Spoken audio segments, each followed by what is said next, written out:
रोशनी और आवाजों का मेला, 50 कहानियां, एक सपना बसेरा। कोई हंसाएगा, कोई रुलाएगा, कोई मंजर दिल को जगाएगा। संग चलेंगे, साथ निभाएंगे, ये सफर मिलके हम सजाएंगे। मेरा नाम नवीन का नाम है। अच्छा एक बात बताइए, आपको पता है ना आज लखनऊ और मुंबई का मैच चल रहा है? पता है ना? आप यहाँ क्या कर रहे हैं?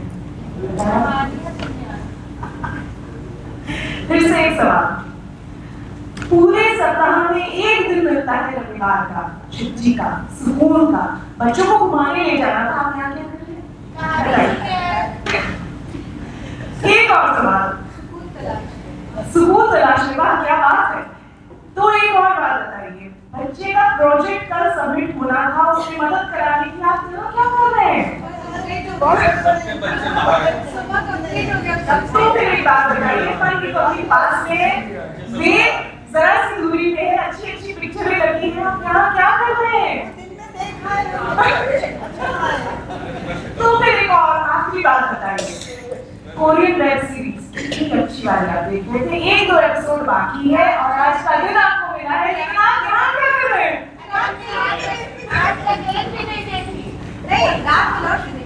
रात में लौट के देखेंगे, आज तक एक भी नहीं देखी। ये आप ये चीजें बता रही हैं कहीं ना कहीं क्या खास है, क्या बात है? तालियां मेरी तरफ से। कोरियन वेब सीरीज 17 दिन 50 कहानियों में आपका इस्तेमाल, बहुत ज्यादा आपका मैं अभिनंदन करती हूँ, दिल से अभिनंदन कर रही हूँ। आप खास हैं, कला के कदरदान हैं। सच कहूँ तो आपने ये खास बात है कि आप ही हमें खास बना रहे हैं और मेरा मन हो रहा है मैं श्रेष्ठ पाऊ बन रहा हूँ, मतलब मैं बहुत सारे हाथों से तालियां बजाऊँ, ये सब हम नहीं है, इसलिए रोज आप तालियां बजाते हैं औरों के लिए, लेकिन आज मैं चाहूंगी आप बिल्कुल अपने लिए तालियां बजाइए।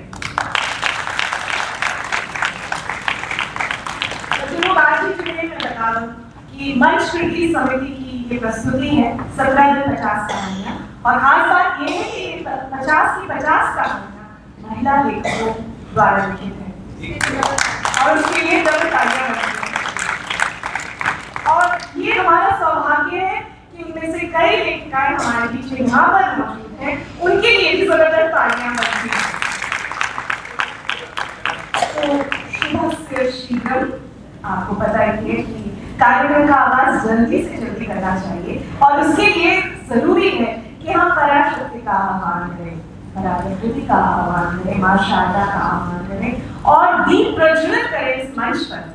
और इसके लिए और किसे हम बुला सकते हैं, जिन लेखिकाओं की कहानियों का आज मंचन होने जा रहा है, उन्हीं लेखिकाओं से मैं निवेदन करूंगी कि वो मंच पर आए, मैं उनका नाम लूंगी और साथ ही साथ मैं नूतन नाम से, और मैं उनको नाम ही कहती हूँ प्यार से, तो नूतन मैम को और अनुपमा जी को मैं अनुरोध करूंगी कि वो इन्हें ससम्मान मंच पर ले आए। संध्या सिन्हा जी, संध्या सिन्हा जी हमारे बीच में आप मौजूद है, मैं चाहूंगी कि वो मंच पर आ जाए और साथ ही साथ कमल कपूर जी क्या है, तो डॉक्टर रुचि श्रीवास्तव जी, मैं निवेदन करूंगी डॉक्टर रुचि श्रीवास्तव जी को, वो भी मंच पर यहाँ पर आ गए और ज्ञान के इस दीप को प्रज्वलित करना बहुत जरूरी है। और इनका यहाँ आना इसलिए भी जरूरी है क्योंकि इनकी लेखनी की चिंगारी आज जुगनू बनकर इस मंच को सजाने वाली है। तो कुछ तो खास है, कहीं ना कहीं बहुत सारा हमारे मन में उत्साह है और इस उत्साह को और दुगना तिगुना चौगुना बनाने के लिए हम दीप प्रज्वलन की इस प्रथा आगे बढ़ा रहे हैं। देखिए जिंदगी में बहुत कुछ हमने लिया दिया है, तो लेन देन का मामला तो होता रहेगा, लेकिन यहाँ पर दिया कुछ और होना चाहिए। दर्द बहुत दिया, शोक बहुत दिया हमने, धोखा भी बहुत दिया, लेकिन ऐसा हो कि प्यार दिया, चैन दिया, सुकून दिया, ढाढ़स दिया, साहस दिया, तो मनोरंजन का ये दिया हमने आपको दिया। दीप को प्रज्वलित होते हुए हम देख रहे हैं, ऐसे ही कुछ दिए हम आपको देना चाहते हैं। इस रोशनी को अपने मन में, अपने मन के अंजलि से संभाल कर रखिएगा, सहेज कर रखिएगा। प्रकाशमान हो रहा है, ये मुहूर्त खास है। तम को मिटाने वाली मां शारदा के नाम है। तम को मिटाने वाली ज्ञान का प्रकाश दे, तम को मिटाने वाली ज्ञान का प्रकाश दे। वैसे भी मौजूदा जो राजनीतिक परिदृश्य है उसमें ये बहुत जरूरी हो जाता है कि हमारा मन का अंधकार हो, उसका नाश हो। तम को मिटाने वाली ज्ञान का प्रकाश दे, बुद्धि का मां जीवन में तो नया उजास दे। एक बहुत ही खास मौका और ये प्रतीक है कि हमारी रचनात्मकता, हमारी सृजनात्मकता पूरी तरह से जुड़ी हुई है उस परा प्रकृति से, उस पर ब्रह्म से, जिनके हम छोटे छोटे संतान हैं।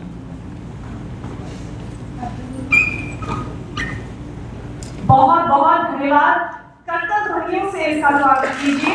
बहुत बहुत धन्यवाद संध्या सिन्हा जी का, डॉक्टर रुचि श्रीवास्तव जी का।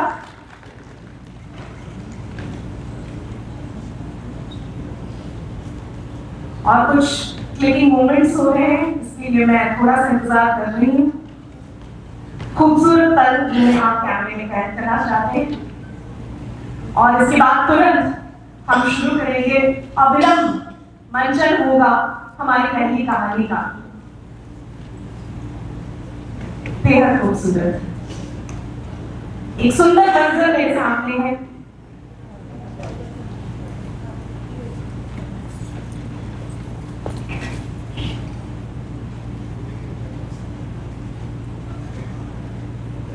और सारे दिए करीने से जल रहे हैं। आपने देखा होगा कि एक भी दिया को हम बुझने नहीं देंगे।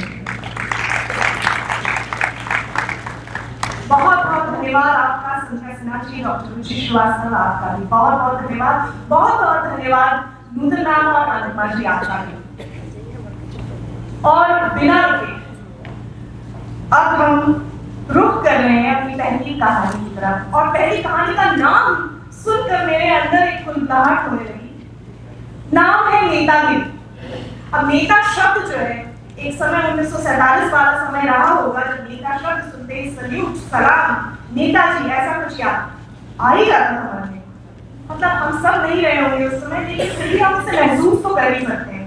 लेकिन अब नेता के साथ जब गिरी जुड़ी, गिरी ये प्रत्यय जब जुड़ गया, तो ग में छोटे की मात्रा, र में छोटी की मात्रा, गिरी यानी पर्वत नहीं, ग में छोटी की मात्रा, र में बड़ी की मात्रा यानी गिरा हुआ। पता नहीं क्यों ऐसा हुआ, पता नहीं है। लेकिन ये जो दो चरम सीमाएं हैं नेता की, इन सीमाओं के बीच एक और नेता भी, उसका आयाम भी आपके सामने आने वाला है। और वो आयाम है ये कहानी नेतागिरी, जिसे लिखा है संध्या सिन्हा जी ने। संध्या सिन्हा जी के बारे में जो और भी बातें कहनी है, लेकिन उससे पहले देखते हैं मंच पर नेतागिरी। कर्तव्य ध्वनियों से इस पहली कहानी का स्वागत करते हैं।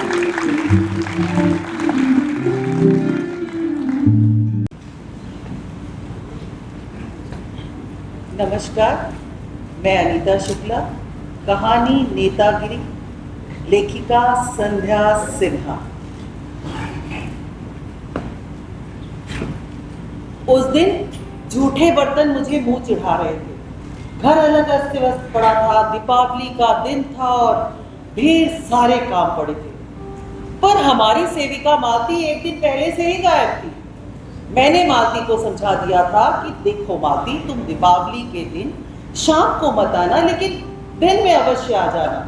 मैंने उसके लिए साड़ी और सामान भी रखा था। उसकी इच्छा थी कि उसे गुलाबी साड़ी फूलों वाली चाहिए। शांति, उसकी पड़ोसन के पास गुलाबी साड़ी थी, सो मालती को भी गुलाबी साड़ी फूलों वाली ही चाहिए थी। उसकी साड़ी लेने के लिए मुझे बुद्ध के बाजार जाना पड़ा। वहां सस्ती साड़ियां मिल जाती हैं, पेटीकोट ब्लाउज भी मिल गया, तो मैं सब ले आई। घर आकर मैंने अपना बालों में लगाने वाला पुराना प्लास्टिक का गजरा भी सामान के साथ रख दिया था। पर इन लोगों को चाहे जितना दे दो, करती अपने मन का ही है। मैं दरवाजे पर जाकर खड़ी हो गई इस आशा में कि कोई पुरानी परिचित मेहरी मिल जाए तो उसे बहला फुसलाकर काम करा लूं। तभी मुझे सीता दिखाई दी। उसने जैसे मुझे देखा मुंह फेर कर निकल गई। 1 साल पहले सीता ही मेरे यहाँ काम करती थी, पर बगैर बताए नागा कर देती थी। जब डांटो तो कहती थी, अरे आंटी आपके यहाँ तो बहुत काम है, आपके यहाँ तो कोई मेहरी टिक ही नहीं सकती। एक दिन इसी बात पर मुझे बहुत गुस्सा आ गया और मैंने उसे निकाल दिया।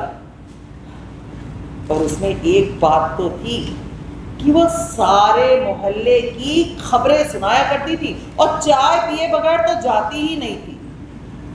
पर मालती में ये सब बात नहीं थी। वो चुपचाप अपने काम निपटाती। उस बेचारी को तो चाय पीने तक की फुर्सत ना थी। 1-2 काम एक्स्ट्रा बता दो तो कर देती थी। पर मैं तरसती थी मोहल्ले की खबरें सुनने के लिए, लेकिन उसकी प्रपंच करने की आदत नहीं थी। आज त्योहार के दिन नहीं आई और कल दोपहर में भी नहीं आई थी, जिस बात से मुझे बड़ा गुस्सा आ रहा था। सोचा मालती की छुट्टी कर किसी दूसरे को रख लूं। तभी मुझे मिसेस शर्मा की बात याद आ गई। मिसेस शर्मा कह रही थी कि भाभी जी एक मेहरी को निकालो तो वो दूसरे के कान भर देती है। और यही सब कि वो आंटी बड़ी किचकिच करती है, उनके घर बहुत मेहमान आते हैं और ढेरों ढेरों बर्तन निकलता है। पानी का जग भी कहीं झूठा होता है, उसे भी धुलने में निकाल देती है। बीमारी अचारी में कभी छुट्टी लो तो डांटना शुरू कर देती हैं। वो आंटी बहुत किचकिच करती है, उनके घर तो कोई मेहरी टिकती ही नहीं। सच में दूसरी मेहरी लगाने में बड़ी परेशानी होती है। मैं इसी दुविधा में पड़ी थी कि मालती को रखूं या जवाब दे दूं। तभी मुझे शांति दिखाई दी। मुझे मालूम था कि ये सभी माटीरोला गांव में आसपास ही रहती हैं। मैंने उसे बुलाया और पूछा, मालती क्यों नहीं आई? आ रही होगी, त्योहार का दिन है, आंटी ने मुझे जल्दी बुलाया है। और वो टका सा जवाब देकर तेजी से निकल गई। अब मेरी सारी उम्मीदों पर पानी फिर गया था। अंदर आई, झाड़ू उठाया, सोचा काम शुरू करूं। तभी मुझे बर्तनों की खड़खड़ाहट सुनाई दी।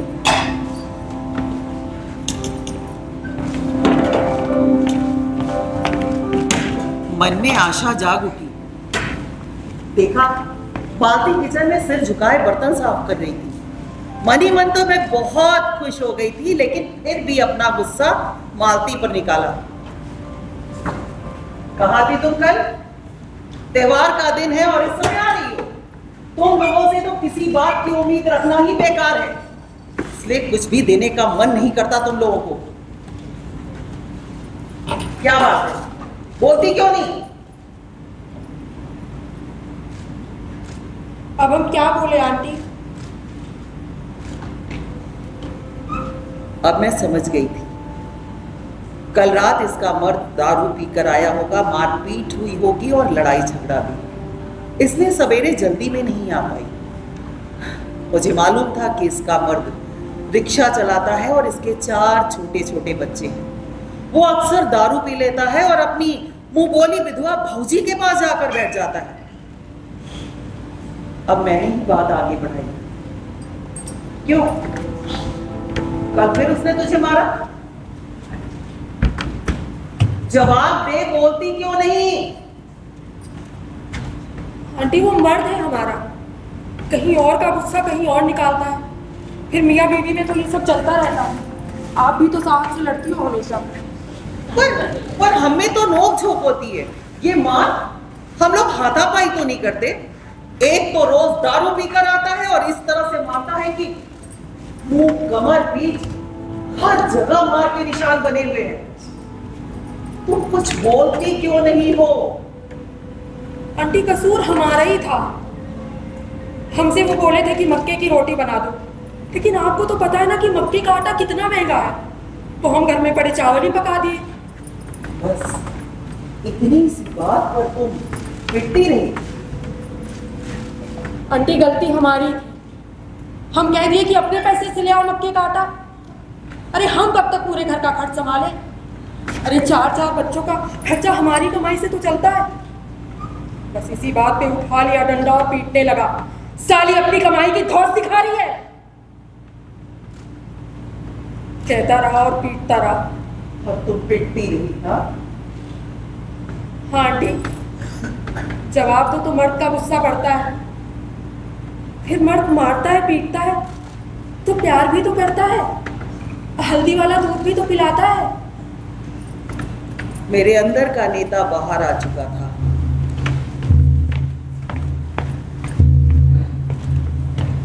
देखो मालती, तुम इस तरह से रोज रोज पिटती रही तो जो काम तुम अभी कर रही हो, जो पैसे अभी कमा रही हो, वो कहाँ से आएगा?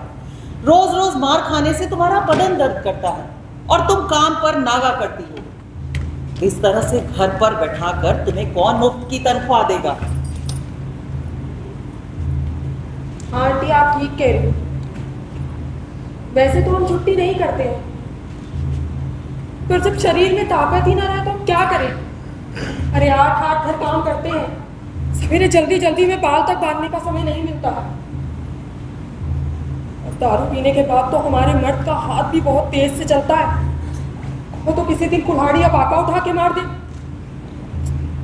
और हम हो तो ऐसे ही हैं आंटी, जब वो हमको प्यार से बुलाते हैं तो हम बच्चों का ख्याल करके चुप्पी मार के सो जाते हैं। अरे तभी तो वो अपनी मुंह बोली फौजाई के पास चला जाता है। मर्द है ना, गुस्सा तो आएगा उसे। देखो मालती, औरत को हमेशा सज धज कर रहना चाहिए।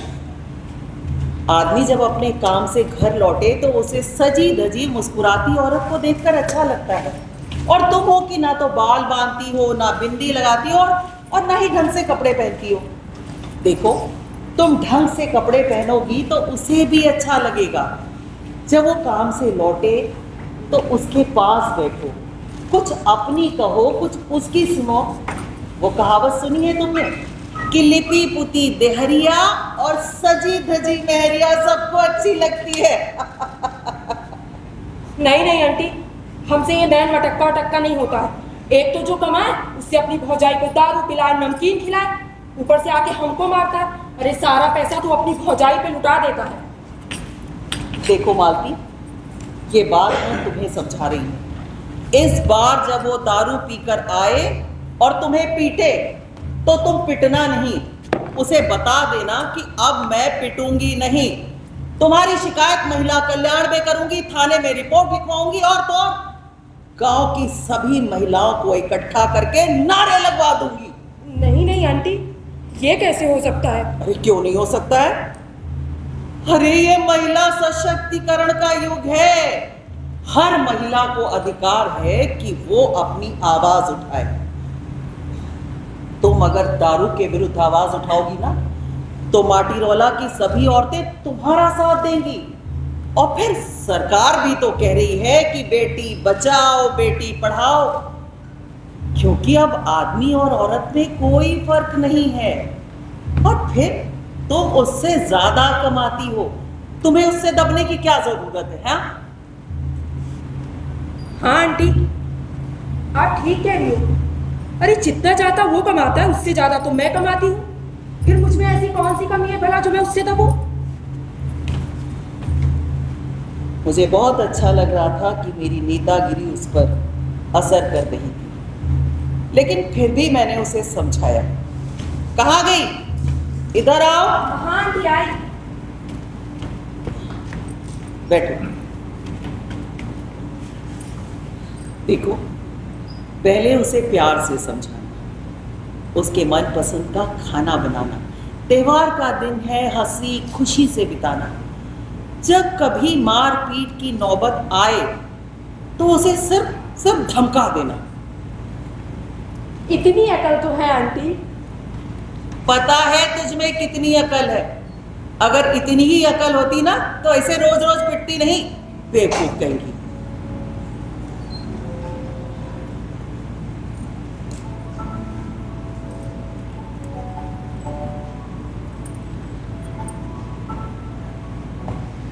अब हम चलते हैं आंटी, दिवाली का त्योहार है और बहुत काम भी करना है।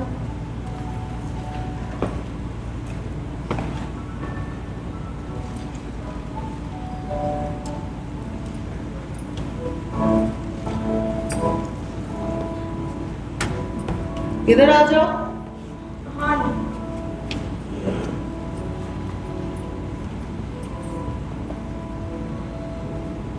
ये ले, तुम्हारे घर के लिए मिठाई, और ये तुम्हारी साड़ी और बच्चों के कपड़े।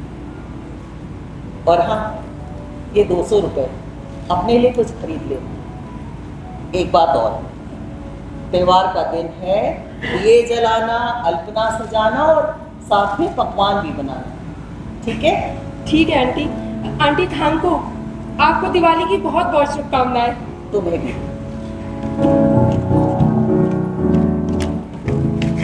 और हाँ आंटी, आपकी बात को याद रखूंगी, आज के बाद मार नहीं खाऊंगी।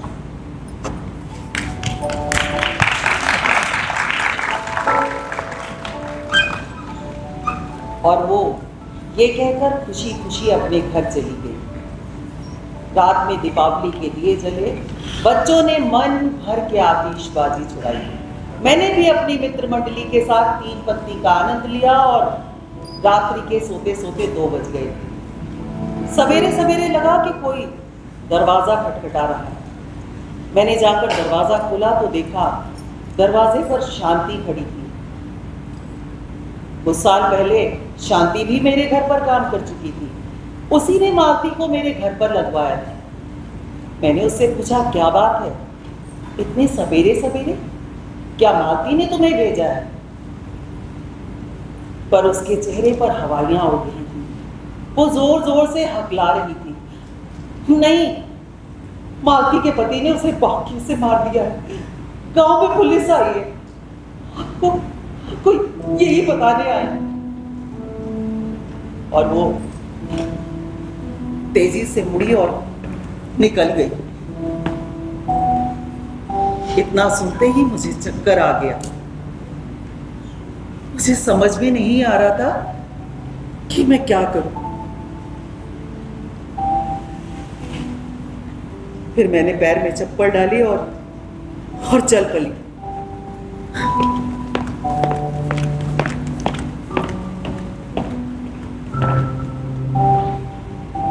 फिर पहुंच गई माटीरोला गांव। गांव में मालती के दरवाजे पर भीड़ इकट्ठा थी। पुलिस भी आई थी।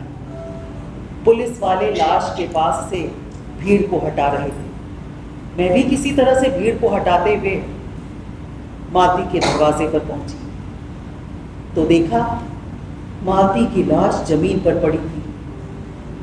बदन पर वही गुलाबी साड़ी, माथे पर बिंदी और बालों में गजरा लगा था। मानो ऐसा लग रहा था जैसे वो सो रही है। पास में उसकी बड़ी बेटी रन्नू अपने छोटे भाई बहनों को संभाले रोते जा रही थी। पुलिस इंस्पेक्टर अपना काम कर रही थी। मालती का पति भी जमीन पर सिर झुकाए रोता जा रहा था। इंस्पेक्टर ने उसके आदमी से पूछा, लेकिन तुमने उसे क्यों मारा? मालती का पति रोते हुए बोला, क्या बताई साहब, मती मारी गई थी।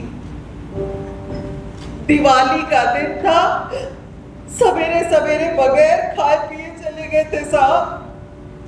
सोचे थे अच्छी कमाई करके घर लौटेंगे, पर साहब कमाई नहीं हुई। एक मेम साहब ने पैसे देने में इतनी किचकिच की कि मैंने उसे पैसे ही नहीं लिए। बड़ी मुश्किल से दूसरी सवारी मिली साहब। वो रिक्शे पर बैठने जा रही थी कि तभी एक ऑटो वाला आकर रुक गया। सवारी जल्दी में पहुंचने के चक्कर में साहब रिक्शे से उतरकर ऑटो से चली गई। त्योहार का दिन था साहब, मिले सिर्फ 30 रुपए। का घर लाता, सोचा दारू पी लूं, मन को शांति मिली। दारू पीकर अपना गुस्सा बीवी पर उतारोगे? पुलिस वाले ने फिर रौब दिखाया। साहब, हम रिक्शे वाले एकदम बेकार हो गए। ई रिक्शा है, ऑटो है, मेट्रो है, हम लोगों को कोई नहीं पूछता। रिक्शा खींचने से बदन दर्द करता है, अपना गम भुलाने के लिए, शरीर का दर्द मिटाने के लिए साहब दारू का सहारा ले लेते हैं। दारू पीकर अपना गुस्सा बीवी पर उतारोगे, पर इंस्पेक्टर को उसकी बातों से कोई लेना देना नहीं था। उसे तो अपना काम करना था, केस सॉल्व करना था और प्रमोशन पाना था।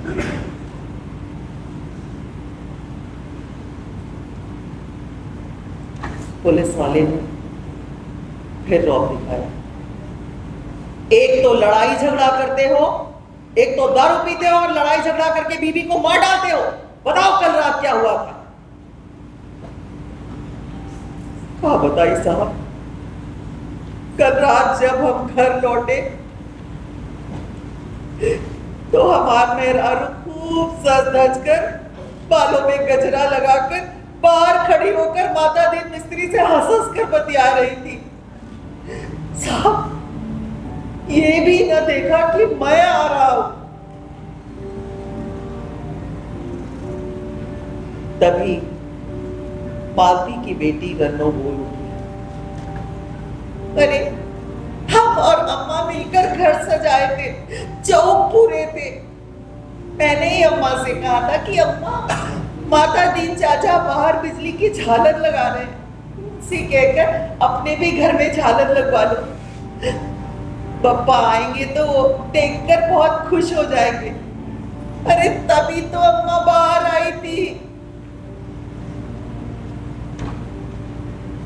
बिटिया की बात काटते हुए मालती के पति ने अपने आप को बेकसूर साबित करने की नाकाम कोशिश की।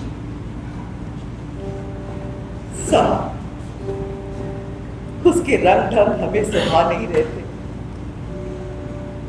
खूब सजी धजी थी और पहली बार प्यार से बोली कि आ गए हो, कुछ खा लो, पूजा का सामान नहीं लाए? कोई बात नहीं, तुम थक गए होगे, आराम कर लो, लाओ पैसे दो, मैं लेकर आती हूँ। साहब मैं पैसे कहां से देता? त्योहार का दिन था और मिले थे सिर्फ 30 रुपए। मैंने उससे कहा कि जो पैसे मिले थे उसमें दारू की एक बोतल ही आई है, जाओ उसी से मांगो जिससे तुम नैन मटक्का कर रही थी। साहब इतनी सी बात पर बिगड़ गई और कहने लगी कि मैं नैन मटक्का कर रही थी, मैं नैन मटक्का कर रही थी, और जब तुम रोज दारू पीकर अपनी भौजी के पास बैठ जाते हो उसका क्या?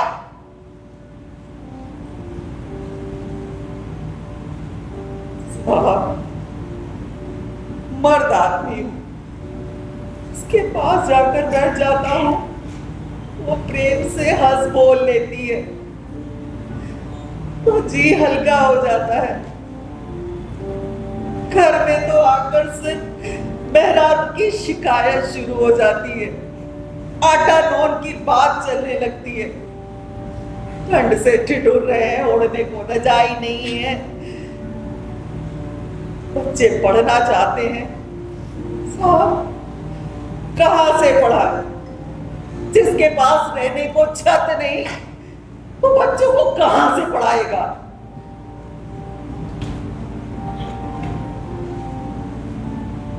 तभी भीड़ में से एक आदमी बोल उठा, अरे सरकारी स्कूल में डाल देते, सरकार बच्चों को मुफ्त में पढ़ा रही है, और तो और गांव में घर बनाने के लिए पैसे भी देती है, गरीबी रेखा से नीचे वालों को कम पैसे में राशन भी देती है।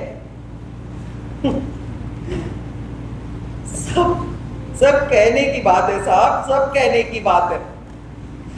सरकारी स्कूल में कई किताबें नहीं है, ड्रेस जूता सबका इंतजाम करना पड़ता है। घर बनाने के लिए साहब उसी को पैसे मिलते हैं जिसकी सरपंच से जान पहचान होती है। साहब बच्चों का पेट पालने के लिए रिक्शा चलाए कि राशन की दुकान पे जाकर लाइन लगाई, और बस वो ये कहकर फुट फुट कर रोने लग गया। उसे रोता देख बच्चे भी जोर जोर से रोने लग गए। वातावरण में एक अजीब सी खामोशी छा गई। मैं भी उसकी बातों को बड़े ध्यान से सुन रही थी। कुछ पल के लिए तो मुझे ऐसा लगा कि जैसे मेरे अंदर का नेता मालती के पति के अंदर घुस गया है।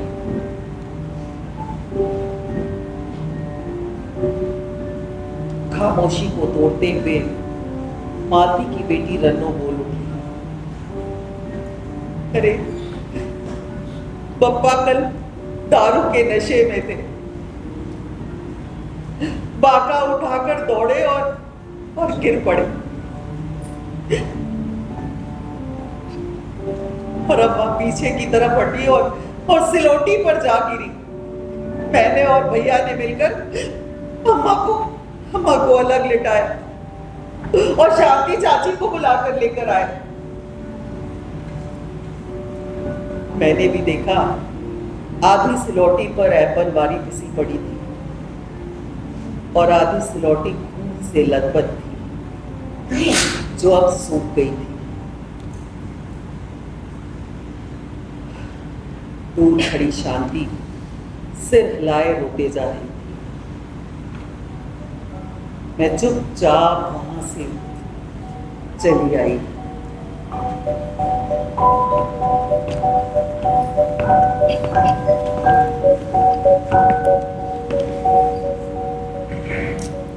आज मुझे अपनी नेतागिरी पर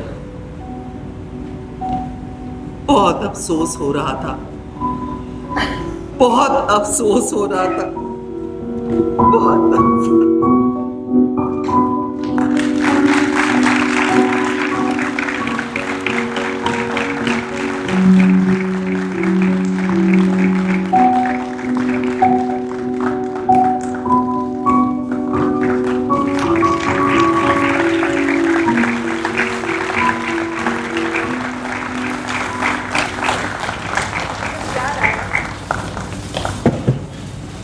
याद आया कि हाशिए पे जो थे उन्हें हंसिए से हटा दिया जाता है और गरीबी में नारी सशक्तिकरण को धक्का बता दिया जाता है। बहुत ही खूबसूरत अभिनय अनीता शुक्ला जी की नेतागिरी आपको बहुत पसंद आई होगी।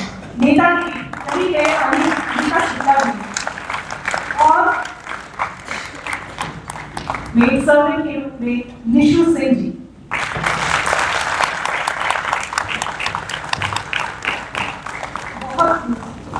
बहुत ही खूबसूरत ये पहली कहानी आपके सामने प्रस्तुत हुई और इस कहानी की लेखिका थी संध्या सिन्हा जी। अब संध्या सिन्हा जी की बात शुरू हुई है, उन्होंने आपको भाव कर दिया है, तो कहीं ना कहीं ये बनता है कि हम आपको बताएं कि संध्या सिन्हा जी की कहानी यहीं तक सीमित नहीं है, उनकी खुद की कहानी व्यापक है।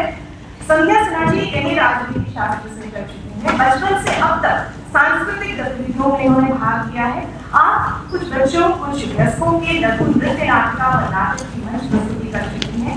सन 78 से सन 80 तक मिर्जापुरी में वैधानिक प्रधानाचार्य का काम भी आपने किया। 2017 में इनकी तमाम सर्दियों में लिप्त औरत ये प्रकाशित हुई। इसका दूसरा संस्करण किया है 2019 में आईने से बचती औरत प्रकाशित हुई और 2023 में सलीके से सही औरत उपन्यास इसका प्रकाशन हुआ। जोरदार तालियां संध्या सिन्हा जी